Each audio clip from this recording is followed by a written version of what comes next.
The lake effect snowstorm of January 20th and 21st of 2025 in western New York State, while not historic, was certainly very significant.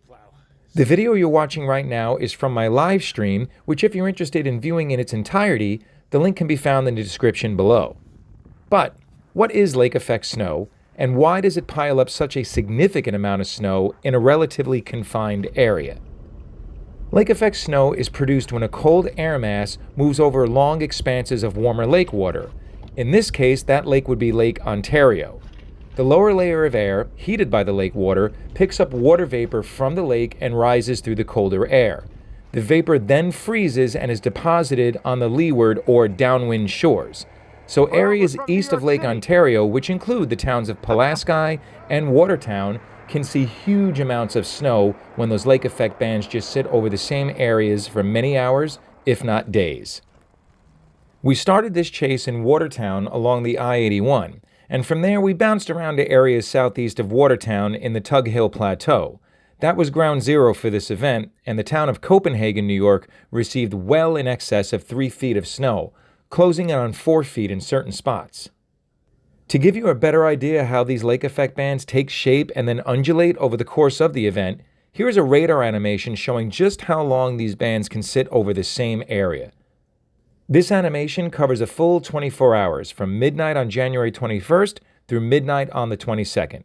It's easy to see why so much snow can fall during these events. So we're going to pick things up as we head down Route 12 towards the town of Copenhagen. For the entire length of this drive from Watertown to Copenhagen, we were in whiteout or near whiteout conditions the entire time.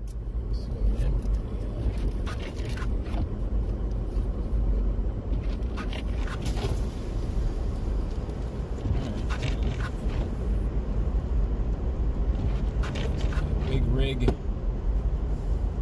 rig, lost it and went into the ditch over here.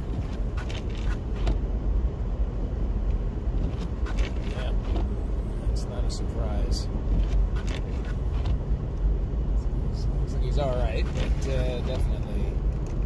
definitely stuck. No doubt about that. Upon arriving in the town of Copenhagen, it was clear that this is where the most snow had fallen, and it was still coming down at a rate of about 3 to 4 inches per hour still.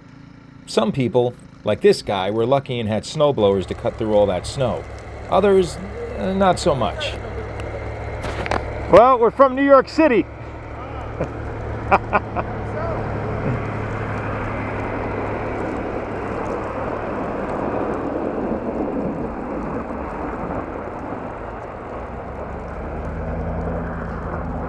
Thankfully, this guy had some help.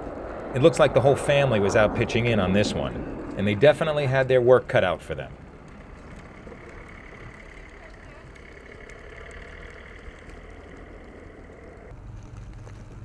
Look at these snow mounds and drifts. Easily 2 to 3 feet of accumulation at this location in town.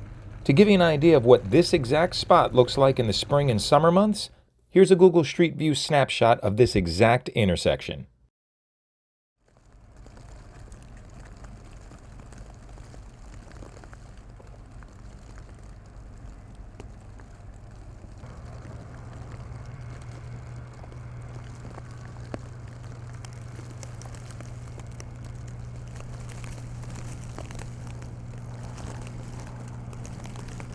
Definitely the bullseye area. Oh yeah.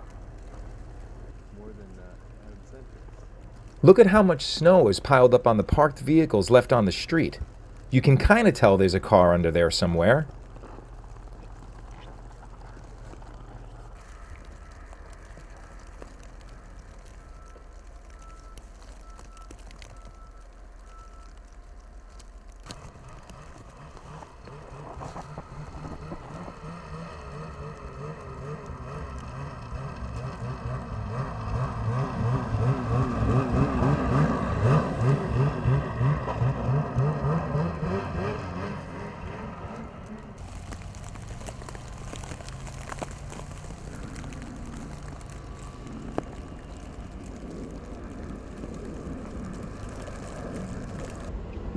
Dave and I spent about another 30 minutes or so filming around the town before heading towards the town of Lowville.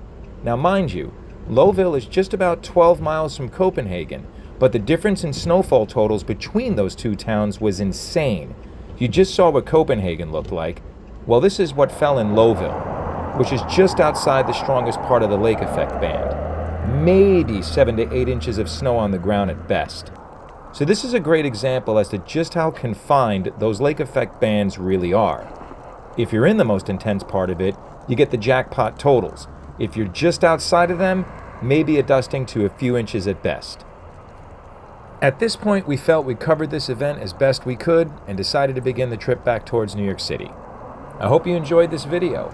If so, give it a like and subscribe, and I'll see you on the next one.